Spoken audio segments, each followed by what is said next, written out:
Head के ऊपर, ये फोर्स की डायरेक्शन नीचे की तरफ डाउनवर्ड डायरेक्शन में दिखाएगा और डिस्टेंस आपका फॉरवर्ड हॉरिजॉन्टल सामने चलेगा।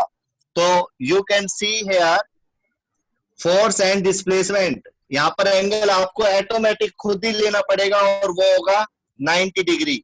तो in this case work done by the porter is, जो खुद ही होगा वो क्या होगा, 0। ठीक है बेटा, तो आज के लिए इतना ही। फोर्स और वर्क को लेकर काफी अच्छे टॉपिक बनते हैं, इसके चैप्टर बनते हैं। ये मैं आपको एक तरह से सिलेबस के अकॉर्डिंग ही करवा रहा हूँ ये सारा कुछ, जो कि आपका फर्स्ट यूनिट में मैं कवर करने की कोशिश कर रहा हूँ। Thank you. कुछ पूछना है इसके अंदर? यू हैव 1 मिनट, 1 और 2 मिनट। या आगे आपको समझ में सबको? Yes sir. Yes sir. कोई भी स्टूडेंट, कोई भी चीज, कोई भी इसके अंदर से कुछ पूछना हो बेटा, वर्क और फोर्स के बारे में। अभी एनर्जी के बारे में भी रहता है हमारे पास, तो कल दोबारा से भी चलेगा वैसे ये, लेकिन ये सारा नहीं होगा, उसमें कुछ एक्स्ट्रा होगा। नीरज सर, यस, ये ना मीटिंग फिर से ज्वाइन हुई है, तो आप मतलब अगर पढ़ाना चाहो तो शायद पढ़ा सकते हो 10-15 minute. Okay sir, thank you. मतलब ऐसा है ना, अगर बीच में कट गया तो कोई बात नहीं, कल रिपीट कर लेंगे। ठीक है सर, मैं इसको में ज्यादा आगे नहीं गए हैं, तो फोर्स के बारे में मैं थोड़ा सा आपको यहाँ पर फिर बताना चाहूंगा कि फोर्स के जो यूनिट होते हैं वो आपने ड्राइव करे थे किलोग्राम मीटर पर सेकंड स्क्वायर, और जो डायमेंशन पता करी थी, जो डायमेंशन डिटरमाइन की थी वो क्या थी, MLT-2। ओके, इसके बाद ये थी आपकी MKS सिस्टम में। किसमें बेटा? MKS सिस्टम में। लेकिन अगर आप इसको CGS सिस्टम में लिखना चाहोगे तो आपको ये किलोग्राम की जगह पर ग्राम, मीटर, सेंटीमीटर और सेकंड इस तरह से लिखनी पड़ेगी। ये होगी आपकी CGS सिस्टम में। और इसी चीज को आप किलोग्राम मीटर पर सेकंड स्क्वायर को आप न्यूटन भी लिख सकते हो, और यहाँ पर ग्राम सेंटीमीटर पर सेकंड स्क्वायर को आप डाइन लिख सकते हो। तो अगर यहाँ पे मैं आपसे क्वेश्चन करूं, dyne is the unit of which physical quantity, then your answer will be, क्या होगा आपका आंसर? फोर्स। और अगर पूछूं न्यूटन किसके यूनिट होते हैं तो क्या बोलोगे? फोर्स। गुड, फार्मूला आपको पता लग गया, यूनिट्स आपको पता लग गए, डायमेंशन आपको पता लग गया, सिस्टम का आपको पता लग गया, और सिस्टम CGS में और MKS में क्या यूनिट होते हैं वो भी पता लग गया। वर्क पर आ जाइए, वर्क का फार्मूला पता लग चुका है आपको। यूनिट्स किलोग्राम मीटर स्क्वायर पर सेकंड स्क्वायर, इसको आप जूल भी बोलते हो। डायमेंशन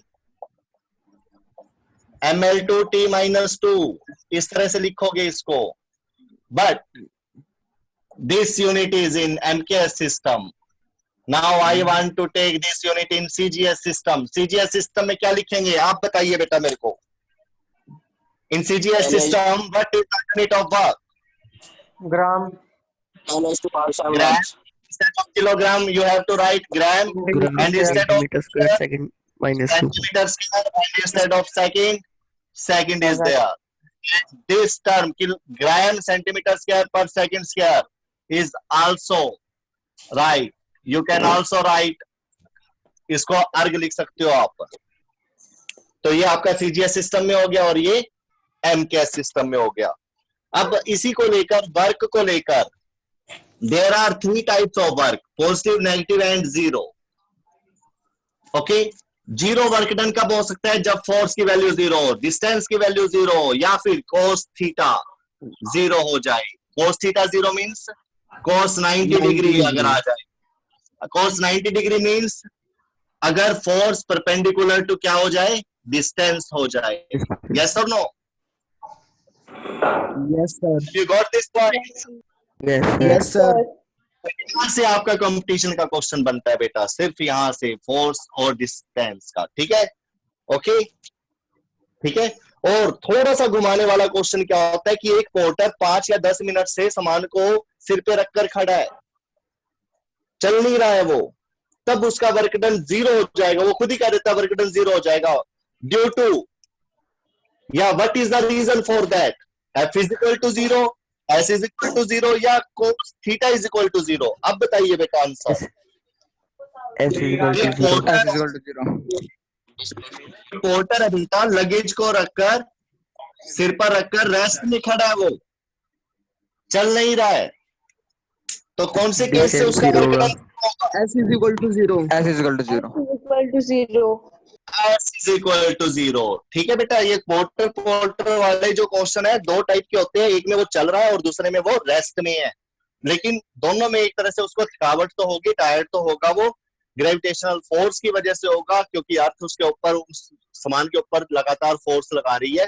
तो ये रीजन भी आ जाता है कि वो थकता क्यों, अगर फोर्स ही नहीं लग रही है तो।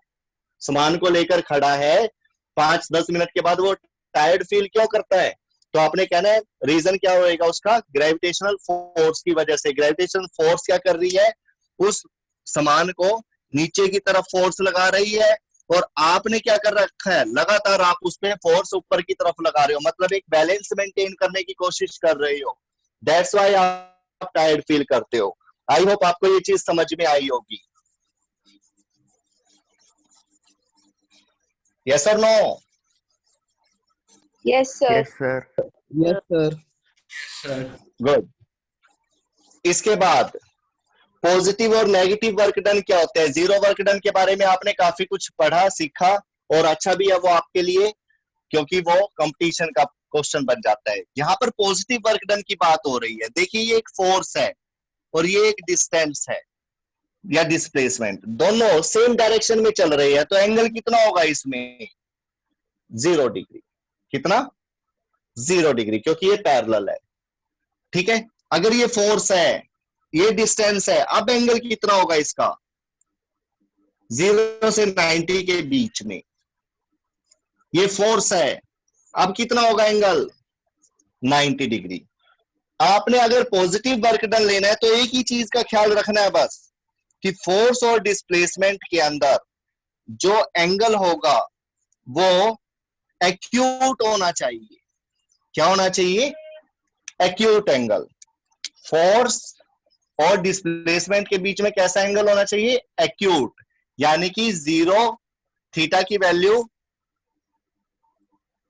0 भी हो सकती है, equal to 0 and greater than 0, but less than 90 degree.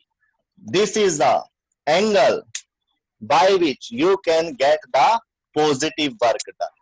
Work done कैसा ले सकते हो आप? पॉजिटिव। क्या बेटा? सर अगर एंगल इसके अंदर 0 लेंगे तो वो तो फिर हाँ, 0 वर्क डन में आएगा, पॉजिटिव में कहाँ से आएगा फिर? नहीं बेटा, कोस 0 है ना इसके साथ। देखिए दोबारा, एफ एस कोस 0 डिग्री लेंगे तो वो तो 1 देगा ना आपको। हो गया। हाँ, इस पॉइंट को नोट रखना। थीटा की वैल्यू अगर मैं कहूं 30 डिग्री है तो कैसा वर्क डन होगा? पॉजिटिव। थीटा की वैल्यू 85 डिग्री है तो क्या होगा? पॉजिटिव। अगर थीटा की वैल्यू 95 डिग्री हो गई तो इस केस में वर्क डन की वैल्यू क्या आनी शुरू हो जाएगी आपको? नेगेटिव। 110 पे क्या आएगी? नेगेटिव। 189 पर क्या आएगी? ओ सॉरी, 179 पर क्या आएगी? नेगेटिव। और 180 पर क्या आएगी? More negative. सबसे ज्यादा नेगेटिव वैल्यू होगी यहां पर, मैक्सिमम नेगेटिव वर्क डन। और सबसे कम कहां पर होगी? 91 डिग्री पर, मिनिमम नेगेटिव वर्क डन। समझे इस चीज को? अब इसको एक ग्राफ से समझ लीजिए आप। This is force, this is S1, this is S2, this one is S3, this one is S4, this one is S5 and this is S6। इसके अंदर देखिए सबसे ज्यादा नेगेटिव वर्क डन कहां होगा? First question for you.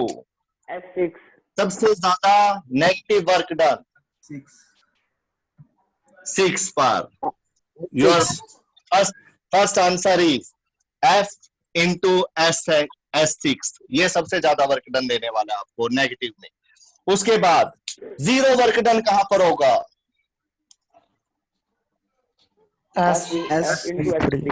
इसमें S3। S3 case में यहां पर। This is second question.